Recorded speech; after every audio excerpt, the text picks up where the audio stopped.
Why did Jesus descend into hell after his death? His grieving loved ones, witnessing his crucifixion, were heartbroken, desperately yearning for his suffering to end, for his spirit to ascend immediately to heaven.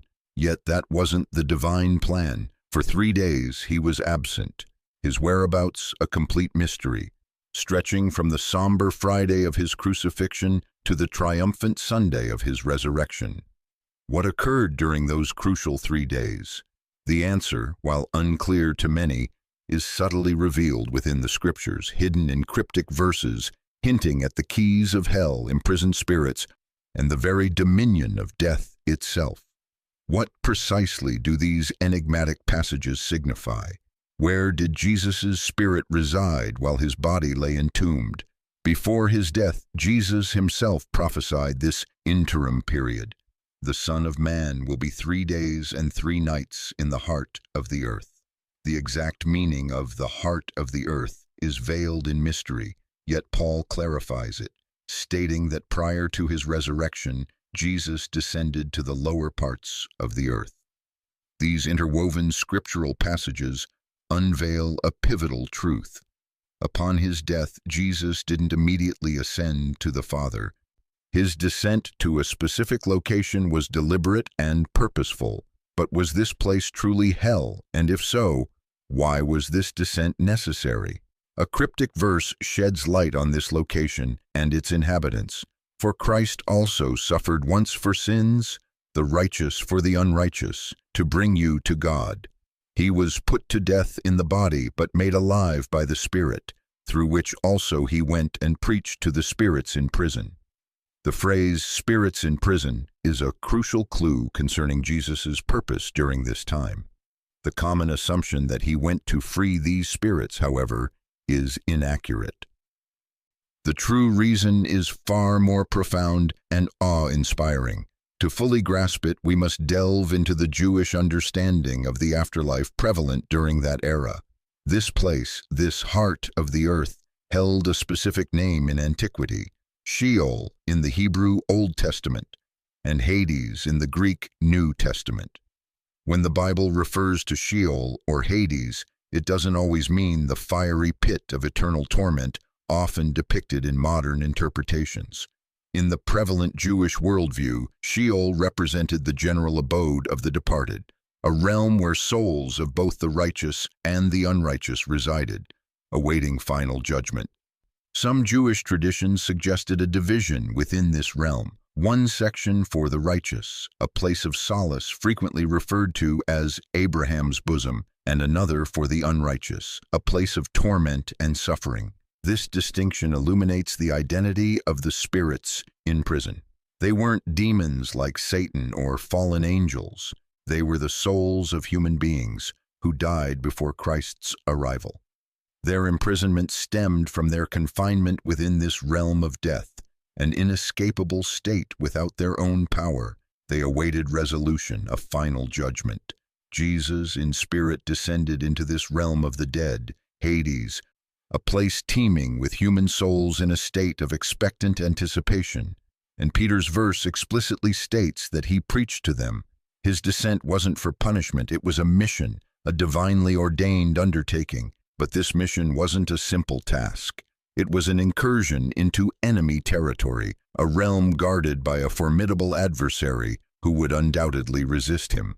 This guardian, as the book of Hebrews indicates, is Satan, in order that by his death he might destroy him who has the power of death, that is, the devil.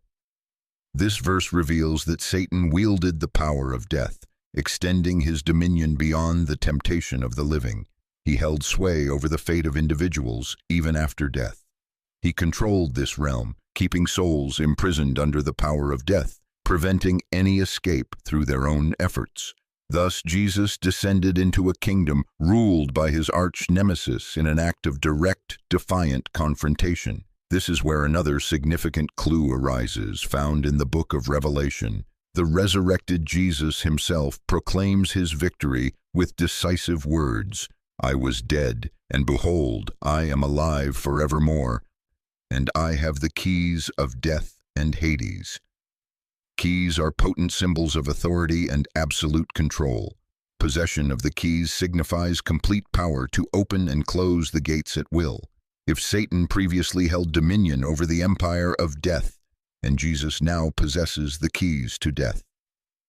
And Hades, a confrontation must have taken place during those 3 days.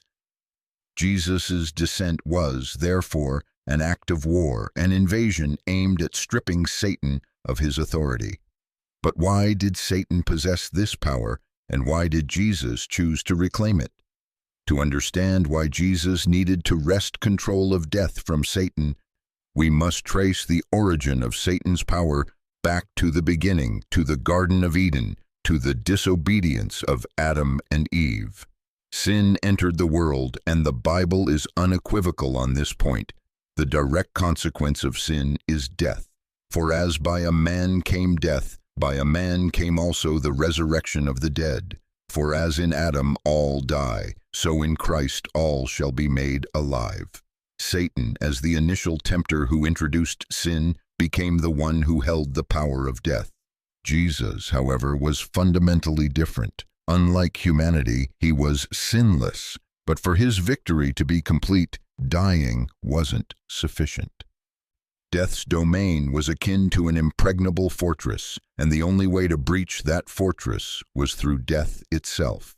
Jesus himself affirms this when he says, "I lay down my life that I may take it up again. No one takes it from me, but I lay it down of my own accord." Death could ensnare sinners, but not someone sinless like Jesus. He entered as a triumphant conqueror. Paul eloquently speaks of his victory. "O death, where is your sting? O death, where is your victory? The sting of death is sin, and the power of sin is the law. But thanks be to God, who gives us the victory through our Lord Jesus Christ." There's a crucial detail. The Bible calls Jesus the first fruits of the resurrection, signifying that he was the first to vanquish death permanently, serving as the guarantee that all who believe in him will also overcome it. Jesus' victory in Hades was absolute. He had preached to the spirits awaiting judgment in hell, claimed the keys of death, and liberated the righteous who had been patiently waiting. With this, the narrative might seem concluded, but Satan, though decisively defeated, didn't surrender. His power over eternal death had been broken, but his capacity to deceive and inflict suffering remained intact. His new battleground wouldn't be the depths of the earth, but its surface, the minds of men. His initial counteroffensive occurred on the very morning of the resurrection. Jesus' body was absent from the tomb. His soul had returned victorious from Hades. Satan could no longer detain him, so his only recourse was deception. The Gospel of Matthew recounts how religious leaders, in their desperation, bribed the soldiers guarding the tomb, instructing them to fabricate a story that Jesus' disciples had stolen the body during the night. The strategy was clear. If people didn't believe in the physical resurrection, the victory over death would be meaningless. The conquest of Hades would remain a secret, an unproven tale. But the lie wasn't his sole response. His defeat also fueled his rage. The book of Revelation portrays Satan as a great dragon who, unable to destroy Christ, unleashes his fury upon Jesus' followers. Then the dragon was enraged at the woman and went off to wage war against the rest of her offspring, those who keep God's commandments and hold to the testimony of Jesus. This explains the intense persecution of the apostles and the early church in the subsequent years and centuries. Satan could no longer utilize death as a final prison for believers, so he attempted to wield it as a weapon of terror in life, aiming to undermine their faith. His defense transformed into a vengeful attack against those who now carried the promise of eternal life, the very promise he had forfeited as the jailer of the dead. Therefore, Jesus' victory in Hades didn't usher in immediate peace on earth. Instead, it marked the commencement of a new conflict. It's a war for faith, truth, and the perseverance of believers, a conflict, according to the Bible, that will persist until Judgment Day, when Satan himself will be judged, and his defeat will be absolute and everlasting. But there was another immediate consequence of the victory over hell.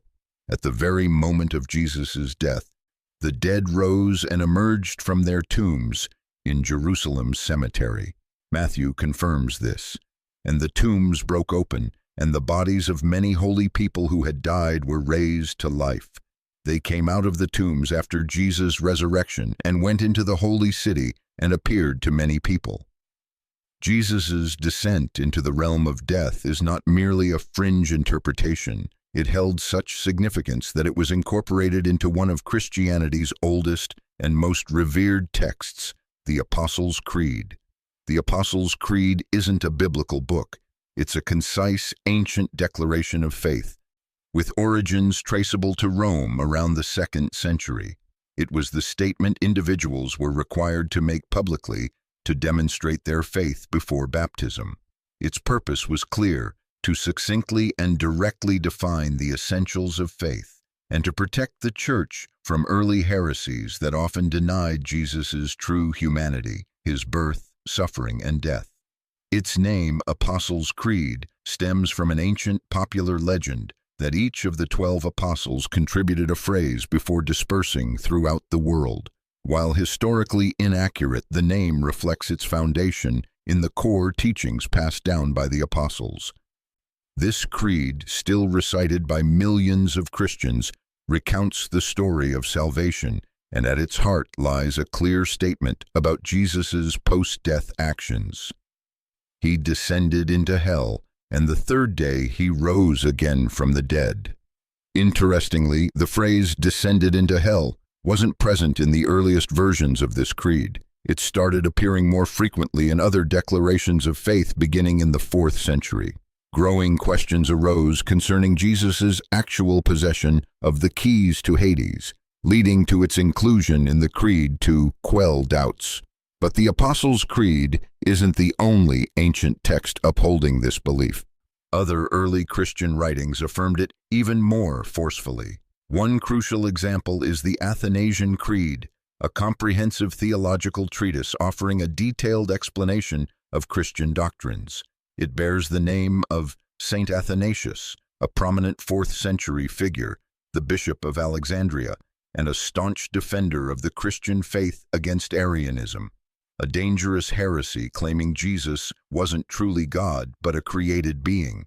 Athanasius dedicated his life to defending Christ's full divinity, hence the creed's significance. Formulated as a powerful defense against these false teachings, it clearly defines faith in the Trinity and Christ's dual nature, both divine and human. And within this creed, it explicitly states regarding Jesus: He suffered for our salvation, he descended into hell, and the third day he rose again from the dead. Another ancient Christian narrative details Jesus' descent. The Gospel of Nicodemus, an apocryphal text, yet highly influential and respected throughout the Middle Ages. Its second part doesn't simply mention Jesus' descent into Hades. It provides an epic, detailed account of the event.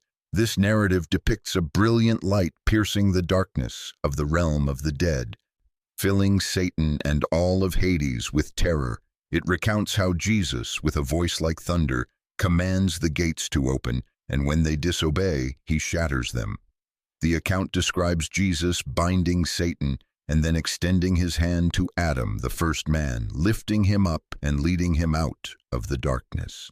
Behind him emerges a grand procession, all the patriarchs, prophets, and righteous individuals of the Old Testament who had been awaiting his arrival in Abraham's bosom. Abraham's bosom was a specific section of Hades, originating from a parable told by Jesus himself, the story of the rich man and Lazarus. In the story, the righteous Lazarus, upon death, is carried by angels to Abraham's bosom, a place of honor and rest beside the great patriarch.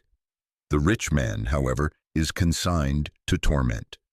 A significant detail the parable mentions is a great chasm separating both areas, preventing passage between them. The righteous were safe and at peace, yet they remained in the realm of the dead, awaiting their ultimate destination. and in this realm of waiting there were no strangers.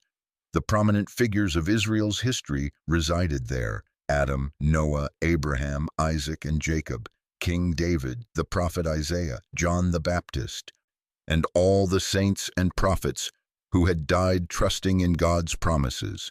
They lived and died in faith, but the final door to heaven remained unopened. They waited, some for centuries, for the Messiah's arrival, the promised deliverer who would finally lead them out. However, an event on the cross appears to contradict this narrative, a point often raised by those who dispute Jesus' descent into Hades. One of the thieves crucified alongside Jesus repented before death. Jesus made a remarkable promise to him: "Truly, I say to you, today you will be with me in paradise." This raises a crucial question. If Jesus' spirit descended into Hades, how could he be in paradise with the thief on the same day? The key lies in the understanding that, in the Jewish thought of that era, paradise also referred to Abraham's bosom, the peaceful section of Hades where the righteous awaited judgment. It was a paradise in contrast to the zone of torment, an oasis of peace within death's domain. Jesus promised the thief that their souls would meet that very day in this haven for the righteous dead, because Jesus was about to descend to triumph over Hades. There's also a fascinating point regarding the translation of this verse.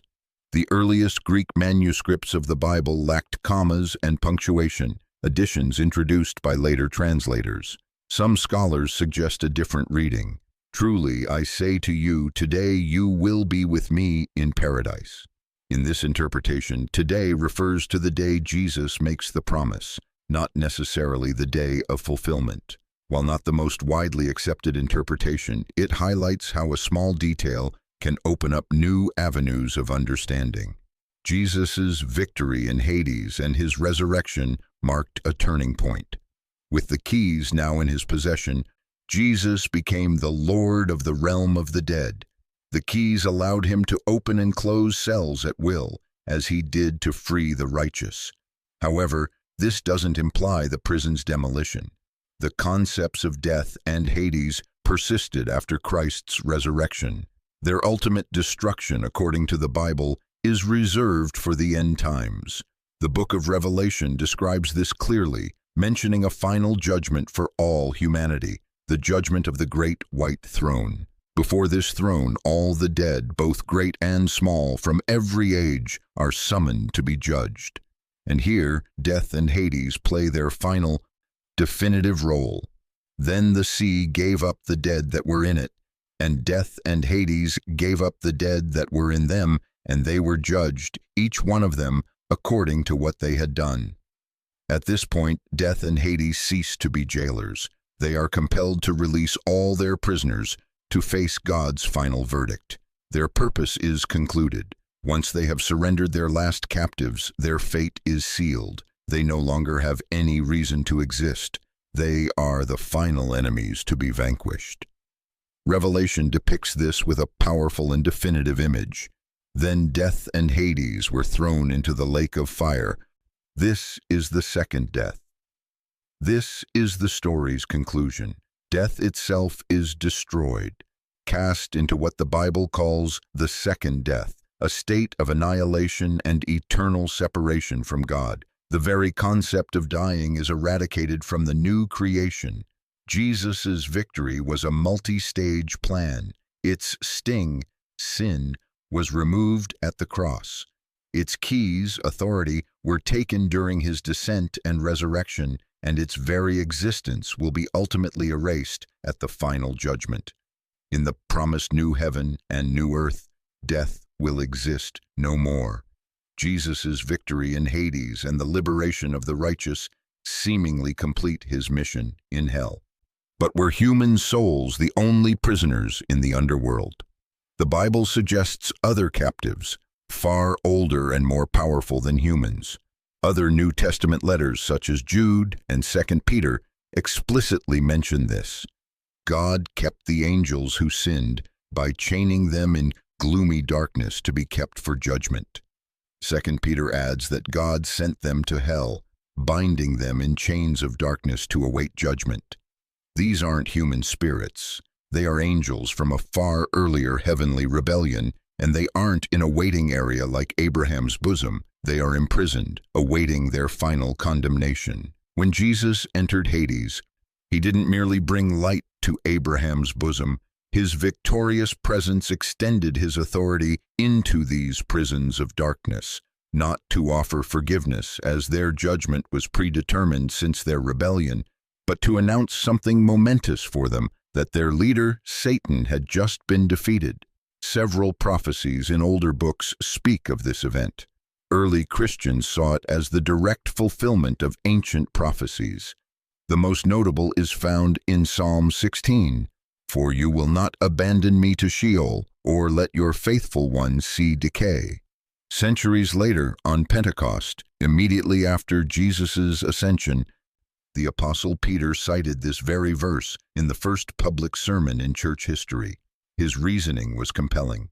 Peter reminded the crowd that King David, the Psalm's author, had indeed died. Therefore, David couldn't have been referring to himself. He was prophesying about the future Messiah, predicting that the Messiah's soul wouldn't be abandoned in Hades, and his body wouldn't decay because he would rise again. Peter concluded that Jesus of Nazareth was that Messiah. His resurrection proved this prophecy fulfilled. Other texts describe the event as a direct confrontation and a resounding victory.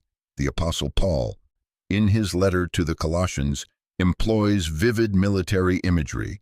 Having disarmed the powers and authorities, he made a public spectacle of them, triumphing over them by the cross. The powers and authorities are the ranks of demonic forces, Satan's army. Paul states that Christ disarmed them, a term implying stripping an enemy soldier of weapons and armor, and he didn't merely disarm them, he made a public spectacle of their defeat. This evokes the image of a Roman triumph where a victorious general paraded defeated enemies through the streets of Rome. Paul asserts that Christ did precisely that. He publicly humiliated the spiritual forces of evil, demonstrating their conquest to all creation. And after defeating the enemy and seizing the keys, the victorious king releases the captives. Paul also describes this moment in his letter to the Ephesians, quoting another psalm. When he ascended on high, he led captivity captive. The narrative of Jesus' descent, as recounted in ancient texts, seems clear. However, throughout the centuries, Christians have engaged in profound reflection on the event's precise meaning. Interpretations have varied. The main differences lie between the perspectives of older churches, such as Catholic and Orthodox, and many churches emerging from the Protestant Reformation. For the Catholic and Orthodox churches, the descent was a literal and triumphant event. Christ, in his soul united with his divinity, descended to hell or Hades, not to suffer. His suffering concluded on the cross, but as a conqueror, a light in the darkness. Many Protestant theologians, however, hold a different view. For them, the Creed's phrase, "descended into hell," isn't a literal journey to a post-death location. They view it as a potent metaphor, representing the immense spiritual suffering Jesus endured on the cross. In this perspective, the true hell for Jesus was experiencing the full weight of humanity's sin and the abandonment by God the Father, a soul-crushing torment surpassing any physical pain. Therefore, for this perspective, the victory was fully accomplished on the cross. This profound belief in the descent wasn't confined to books or theological debates. It became central to the most significant celebration of the Christian year, the Easter Vigil. The night celebrating the resurrection, the day between the crucifixion, Good Friday, and the resurrection, Easter Sunday, is known as Holy Saturday. Liturgically, it's a day of profound silence, stillness, and waiting. The Church contemplates Christ's body resting in the tomb and simultaneously his mysterious active mission in the realm of death. It is the day when the King is within the enemy's fortress, carrying out his work of liberation. This meditation is particularly evident and poetic In the Orthodox Church tradition, during Good Friday and Holy Saturday services, ancient hymns are sung, dramatically and movingly describing the scene, often as a dialogue. Hades, personified as death's guardian, screams in terror at the light that has never before entered his dark domain. He laments because the one he believed he had consumed is, in fact, the creator of life, come to destroy his kingdom. It's a poetic narrative of the conquest of hell, sung by the faithful. Therefore, while details of theological interpretation may differ, the core belief remains.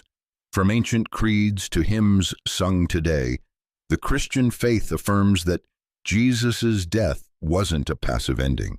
It was the beginning of a transformative victory. This victorious mission into the depths of the spiritual realm, a triumph we commemorate annually in the radiant light of the resurrection, is more than complex theology. It's the very essence of the Christian faith. The resurrection of Jesus, a past event, has profound and direct implications for our lives today. It unveils a crucial truth about the nature of resurrection itself. Easter morning, the discovery of the empty tomb, wasn't the commencement of Jesus' triumph. It was the public manifestation, the visible result, of a victory already achieved in the unseen spiritual world. Just as God often works in mysterious and imperceptible ways, so too did Jesus. And this victory fundamentally reshapes our understanding of death and our relationship with it. Because of this pivotal mission, believers no longer need to view death with fear as a bleak and desolate ending or a terrifying plunge into the unknown. If Jesus holds the keys to death, it means that the door to the afterlife is no longer controlled by a malevolent enemy, but by our loving Savior. Death, therefore, is not an insurmountable obstacle, but a passage, a transition from this life to the next, a direct passage into the presence of Christ. This act of conquest and liberation also explains our direct access to God. The gates of Hades, the very boundaries separating humanity from the divine, were shattered. The barriers were removed. Countless individuals attest to the transformative power of understanding these 3 days, this pivotal period in history. They no longer perceive funerals and death as a tragic and final farewell. Instead, they see them as a temporary parting, a see you later, a brief intermission in the grand narrative of life. They comprehend that paradise, God's eternal dwelling, is now open and accessible to all the righteous who have died in faith, made accessible because Christ descended first to prepare the way, to pave the path for those who follow. Ultimately, the narrative of Christ's descent into the underworld showcases the immeasurable depth of God's love, a love that not only willingly sacrificed itself on the cross, but also plunged into the darkest abyss to claim victory over death itself. The profound implications are far-reaching and continue to shape the hearts and minds of believers across the globe. The sheer scale and profound implications of this sacrifice are almost beyond comprehension. If these passages have held your interest, brace yourselves, because what you've just learned is only the opening act in the epic unfolding saga of Satan and death. Despite the shattering of Satan's reign over death, he remains a malevolent presence, a force of wickedness prowling the earth, continuing his reign of terror until Christ's glorious return. Why then does God allow this persistent evil to exist? The answer to this pivotal question awaits you in the next installment. Click the thumbnail to unveil that concealed message and discover other astonishing revelations.